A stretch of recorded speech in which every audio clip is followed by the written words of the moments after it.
Well, good morning and welcome to part 2 of our conversation with Governor Charlie Baker. Now that things are going better with the vaccination rollout, memories are short. Perhaps people will forget the early problems that occurred.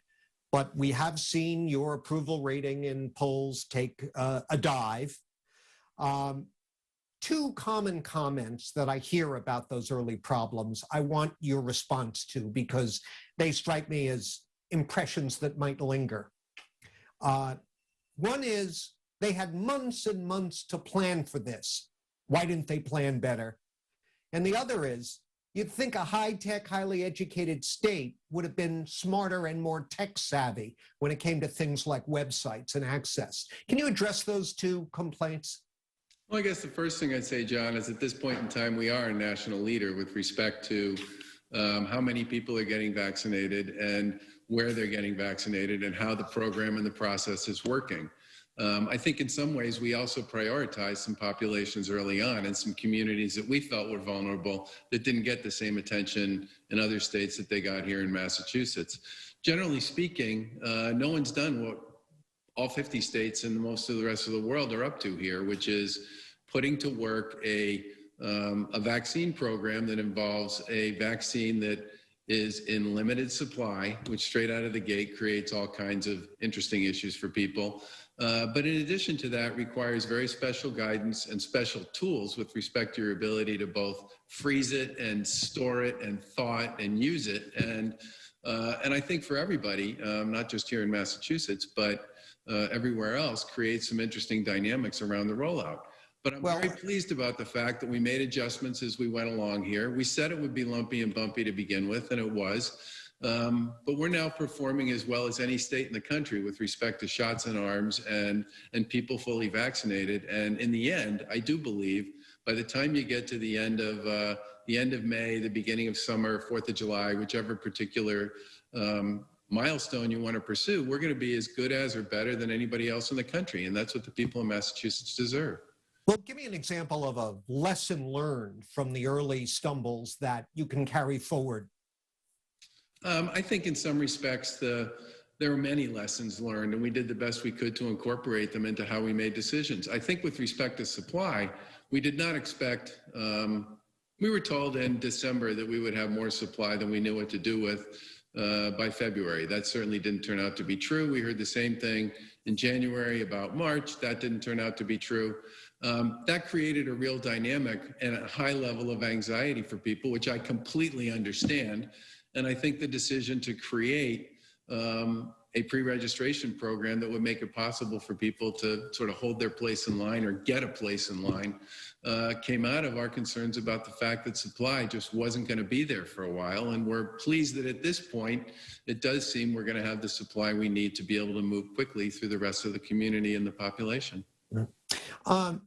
Former Governor Mitt Romney called, now Senator from Utah, called the president's $1.9 trillion American Rescue Act, quote, a clunker filled with bad policies and sloppy math that wastes hundreds of billions of dollars. Senator Susan Collins of Maine, who you endorsed last fall, said, quote, it can't be justified. Do you agree with them?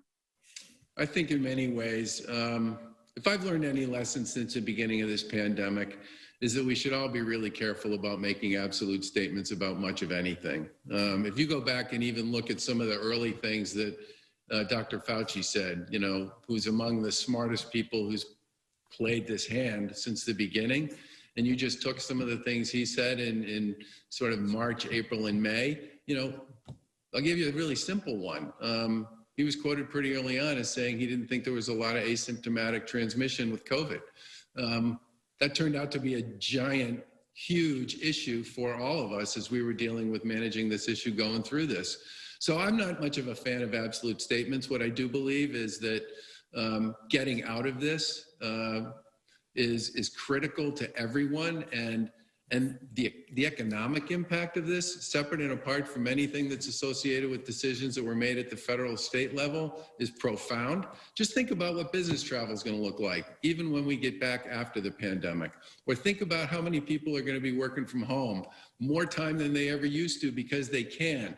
The impact of those things on the future of our economy and the future of work and people's ability to find and get and keep a good job are going to be profound. And those are things that the federal government is probably going to have to help states and locals figure out. And I would argue that in some respects that requires a lot of resources. And, you know, whether this thing is exactly the right number or exactly the right categories or all the rest, I think is a really hard question to answer. And honestly, I think on both sides, I'd appreciate a little less absolutism and a little more commitment to the idea that in many cases, we're dealing with something no one's ever dealt with before, and everybody should be a little more humble about what they think the right answer is. So you're not giving any of the money we're getting from the feds back then?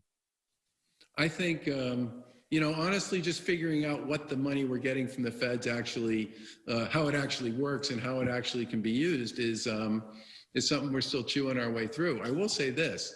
K12 Education is getting an extraordinary amount of money here. And I would really hope that people put that money to work in ways that are going to help us help those kids who have been most badly affected by COVID and by no time in class and all the rest. The amount of resources that are going to go to states and municipalities and education communities is very significant. And people should take that and put it to work to help make up for all the time that's been lost, especially for kids in disproportionately affected communities. If we don't do that, it will be a terrible missed opportunity.